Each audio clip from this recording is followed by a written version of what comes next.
Hi, Larry and Oksana here, and we're really excited to welcome and introduce Joy Houston, a rock star chef, to bewellbuzz and our community. We're so excited to have her share her knowledge and wisdom with you guys. At the end of this video, after we talk a little bit, she's gonna demonstrate an amazing recipe, a favorite recipe of hers. But before we get into that, let's tell you a little bit about her. So if you are like me and Larry and enjoy cooking not only delicious but also nutritious meals for your loved ones, Joy is definitely a go-to person. She is a graduate of Live and Light Culinary Arts Institute, regularly featured on TV, magazines, Huffington Post, and she is a culinary teacher at Whole Foods as well. So welcome, Joy, to bewellbuzz community. We're very glad to have you. I've picked some of the best things to be sharing with your crew over the next few weeks, so I'm excited to be aboard. Thanks for having me. Awesome. Fantastic. Well, do you mind sharing maybe your story? How did you got into cooking and exploring nutrition and raw food and all this amazing stuff? Yeah, no problem. I'd love to. Well, I have always had a passion for culinary, but it wasn't until, like so many people, I hit a health wall and had some serious challenges that made me take a look at the way that I was eating. And in my particular case, the challenge that I wanted to overcome was a label of infertility that had been smacked on me by Western medicine. And something in me just said, you know, that doesn't seem quite right. You know, I was 38 at the time, and they just said, oh, the hormones are not right, it's too late for you, not, you know, sorry, you snooze, you lose, right? And I'm happy to say I now have a 4-year-old son who you two have met, a gorgeous Maverick. And he is the proof that you can buck the system. And the way that I did that was I started by following like the sort of Robert Young alkalizing concept, you know, which is really quite simple. And he wants you to eat a lot of greens. They have a lot of drops and powders and things that you can add into your protocol. But for me, I just sort of followed the food-based protocol. For me, it's generally always been about what can I just do with the food itself. But that got a little bit boring, right? It was like steamed broccoli and a lot of spinach and kale and switching to almond milk and, you know, just some basic, really healthy changes. But I was culinarily bored out of my mind. And that's when I met Chad Sarno. And you guys might be familiar with Chad Sarno. He co-wrote Chris Carr's new cookbook, Crazy Sexy Life. He has some great video trainings with her. He's an amazing chef, very charismatic guy. And he was running several raw food restaurants in Europe and had 2 kids and a wife. And I thought, well, you know, my only experience with raw food was that book Raw by Roxanne Klein and Charlie Trotter. Beautiful. It's like food porn, right? But when you go to make the recipes, you're like 3 days later, you might have a meal. So I had honestly tossed it aside and never thought about it again until I met Chad and was completely inspired by him. And sort of long story short, I ended up going to the same school as him, Living Like Culinary Arts Institute, after I had such success. So not only was I able to get knocked up and have a healthy baby at home with an amazing pair of midwives and had such an amazing experience, but also, you know, once I was able to do that for my own body, I wanted to get the credentials behind my name to be able to share it with everybody else. Because I was focused on infertility, but I had suffered my whole life with cystic acne, which is, if you don't know what it is, really painful, like deep in your skin. And then when it finally does come out, it's gross and you don't want to leave the house for a week. And I also had cold sores, you know, and doctors had always said, that's a virus in your body. So sorry, but you just have to deal with it. And, you know, there's a few, avoid coffee and don't drink too much orange juice. They had a few guidelines, but they just said you're sort of stuck with it your whole life.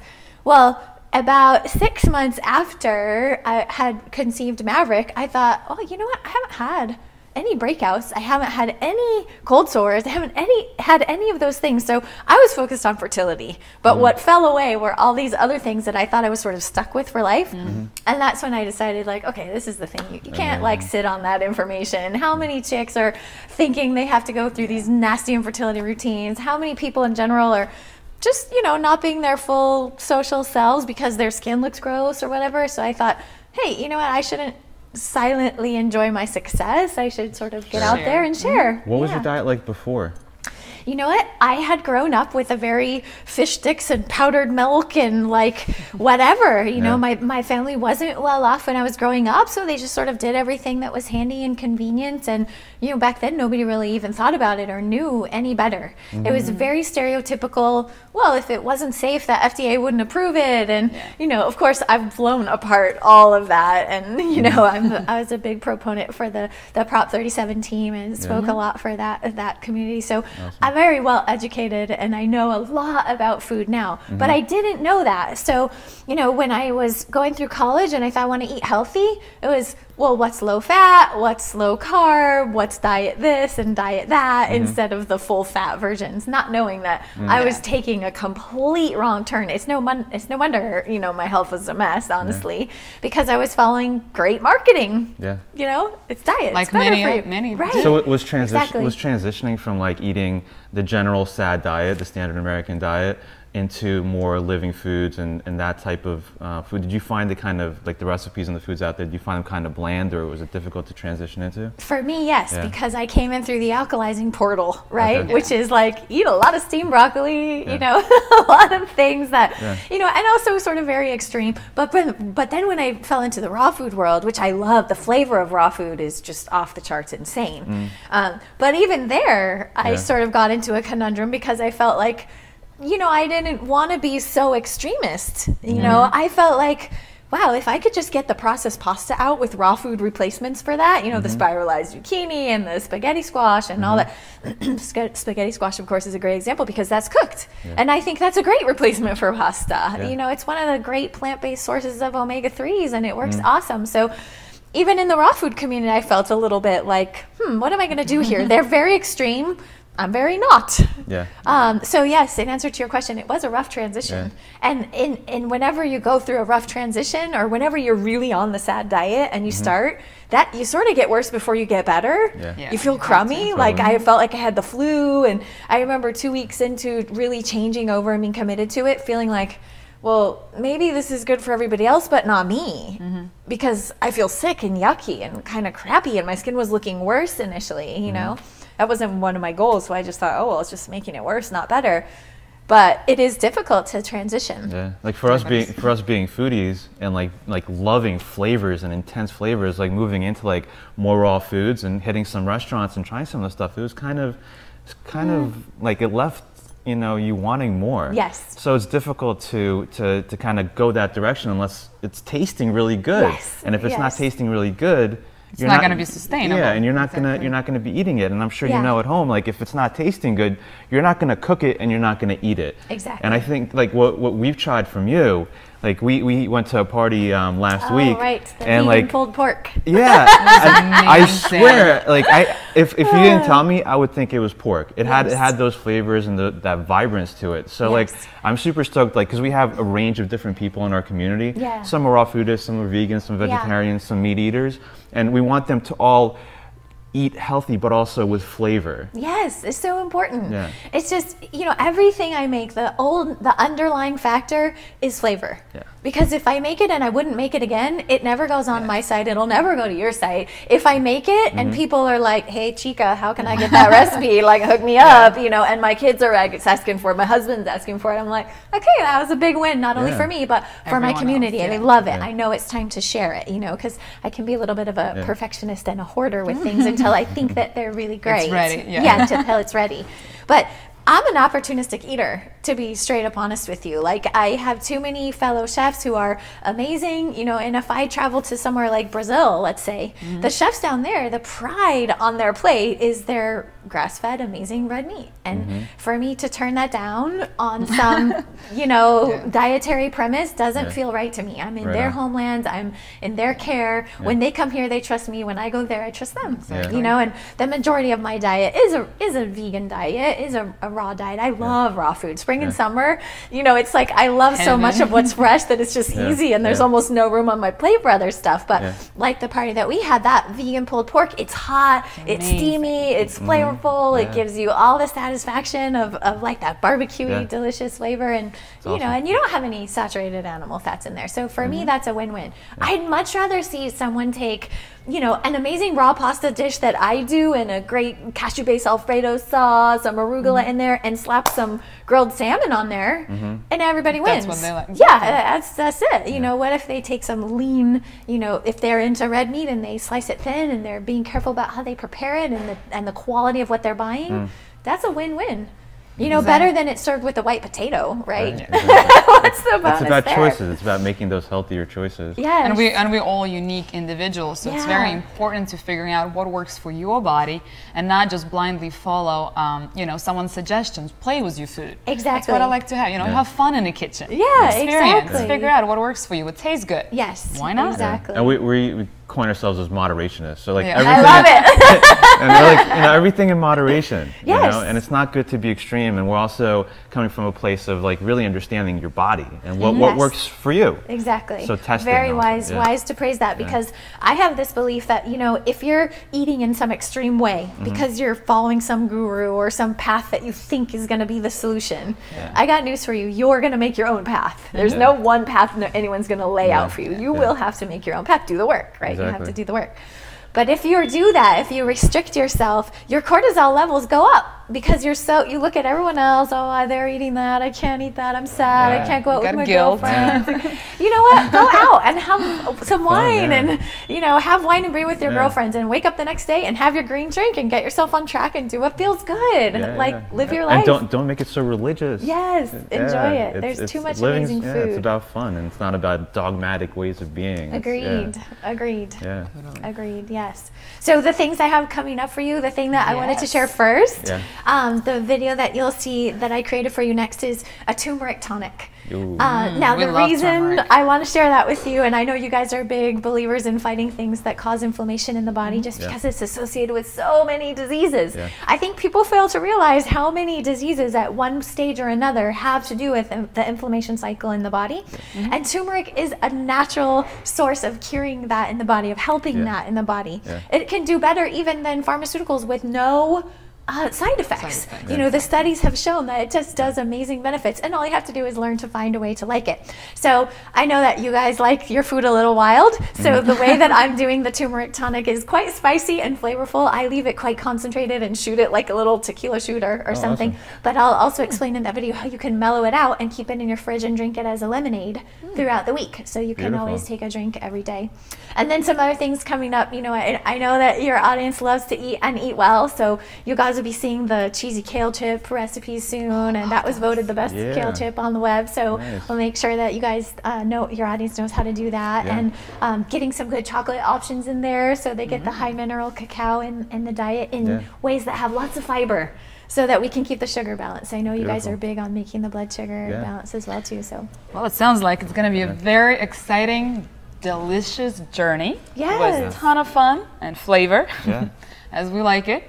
So we really look forward to delivering a lot of content around nutritious foods, amazing recipes, and Joy going to be sharing her knowledge with our community. So shall we? Thank you so much. We're excited. We're so excited to have you with us. And everyone, when you watch this video and actually make it, take action, make it, try it, put it into your body, experience the benefits of turmeric and see how it wakes you up. And when you do, you'll want to share it with your family and friends. So make sure to subscribe to our YouTube channel, share, like this post, and we'll see you next time with another recipe. Turmeric is an easy to get, inexpensive superfood that I would love to help more people eat. And this recipe is part of my mission to do that. Now, the worst part of making this drink is that you may stain your nails, right? It may look like I have some hepatitis going on because my hands are all yellow from scrubbing the peel off the outside of the turmeric. Other than that, this recipe is very easy to make. As a matter of fact, we're going to make enough that we can keep it in the fridge, and we'll have it for the next 3 or 4 days. It keeps really well because it has lemon in it, so it's a natural preservative. Now, I am using a base of coconut water. The reason I'm going to use a base of coconut water for this recipe is because it has the perfect balance of sugar, salt, and liquid that we do in our bloodstream, which I think makes it a great carrier for the foods that we're trying to supply the body. In this case, turmeric. Also ginger and lemon, which is highly alkalizing within the body. I know that doesn't make any sense because it's an acid, right? But it actually binds to acids and leaves an alkaline ash in the body. So the overall transaction when you eat citrus fruits, like lemon and lime, however, not sweet citrus fruits like sweet grapefruit, orange, tangerine, those have enough sugar that they are slightly acidic in the body. But so we're going to load you up with lemon, ginger, turmeric, cayenne, and we're going to sweeten that with a little bit of honey. If you don't have young coconuts, just go ahead and use filtered water. Just use some spring water and it will be fine. What this is going to taste like is sort of a sweet, spicy lemonade. So let's get started. Again, I have 4 cups of coconut water, but you could just use regular water. And I have that here in the juicer ready to rock. And we have the juicer on. I have a centrifugal juicer here today, so I have a towel over it in case it sprays any of that beautiful color everywhere. So we're just gonna go ahead and fire this right on up. And we're gonna put our roots in first and then our lemons.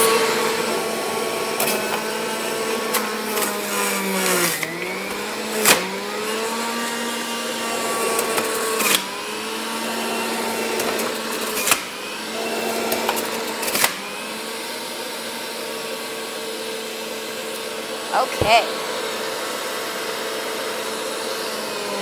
Now you'll notice I put the root vegetables in first, and then I added the lemon. Now there's a reason for that. When there's a centrifugal juicer, we're not gonna get as much out of those roots as we could with something like, you know, the angel or the Norwalk, where we're just gonna press the fiber of those plants and we're gonna get every last little bit of nutrient out of it. Since we don't have the benefit of those very high-end juicers, we're gonna use the lemons to rinse out any and all of the ginger and turmeric that might have been hanging out in the blade of the centrifugal juicer. Okay, so now we have what will be the body of our lemonade, our very, very, very healthy lemonade. And we're gonna make it spicy. If for some reason your system does not handle spice well, you can go ahead and omit this cayenne altogether.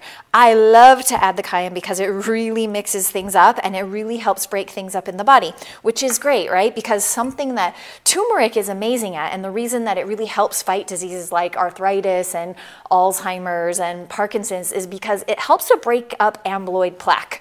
Now, amyloid plaque is just, you can kind of think of it as a bunch of protein hanging out where it shouldn't hang out, you know? It's got too much going on, they started a little party somewhere, so you kind of get this sort of build up like a plaque, just like plaque on your teeth, and it helps to break all that up, and that's why it helps arthritis, right? Anything kind of crystallizing in your joints starts to be painful, right? So this, you can Google it. I mean, if you can go for days learning about the amazing benefits of turmeric.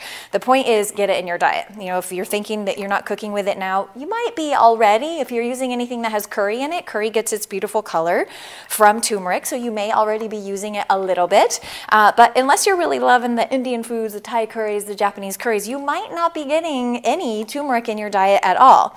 And the fresh turmeric that I'm using here, you may see it in your store under the name curcumin. It is the root of the curcumin plant, but it's turmeric. You know, it's the same as the powdered turmeric that you see. If you don't have access to fresh curcumin root, to fresh turmeric, just go ahead and get the organic version of the dried variety. It's gonna give you the same benefits. I just like using fresh whenever I can get it because, you know, I'm a raw food chef. I love to do that. Anything that's been less processed, I love it. Now look at that beautiful color of this. Does that just scream delicious phytonutrients I probably don't get every day? I mean, look at that, it's gorgeous. And we can store this in the fridge just like this.